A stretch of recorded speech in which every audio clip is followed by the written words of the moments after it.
Hold up, can we talk about how Taylor Swift holds pens? Thank you so much for tagging me this, and I would love to do a little bit more of a deep dive, especially because some of my previous videos on this are muted now due to the music rights issues. So as you said, why somebody would use the Taylor Swift grasp, which is an alternate to the standard dynamic tripod that most people are taught in school, is the two main reasons are either hypermobility, too much movement in your joints where this provides a lot more stability, or hand pain. That was the second reason I mentioned. It's not just rheumatoid arthritis, it's any cause of hand pain. Fibromyalgia, could be osteoarthritis, could be pain associated with multiple sclerosis.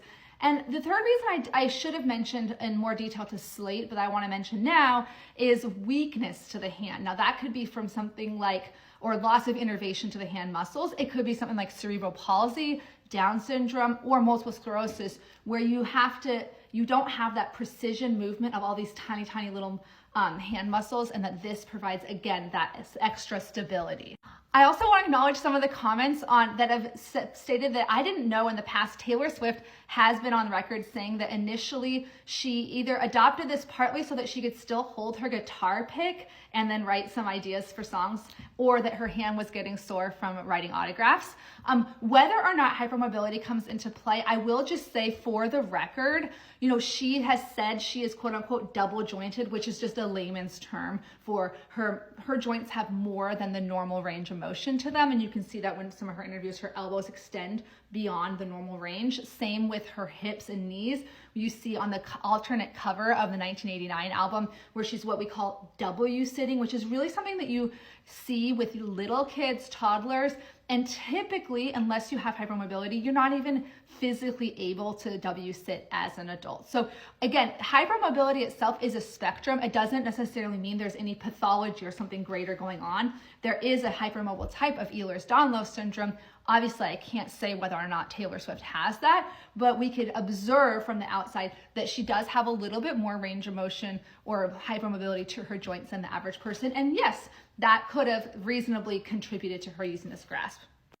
One last thing I want to nerd out about is the developmental progression of hand skills. So you see this across all cultures, across areas, that children, when they're, maybe toddlers, they start off holding little cylindrical objects like this, whether it's a fork, whether it's a pen, they hold it with their pinky down. That is because your ulnar side, the pinky side of your hand, actually develops before the thumb side. So kids have more dexterity with their pinky side than their thumb initially. So you'll see a toddler make like big circles like this, and then eventually, as they become more like a preschooler age, they start going like this. They're having their pointer and thumb side down near the writing part of the writing instrument. Eventually, they make it up to either a thumb wrap grasp, and then eventually they open the web space between the pointer finger and the thumb, either by going into this dynamic tripod or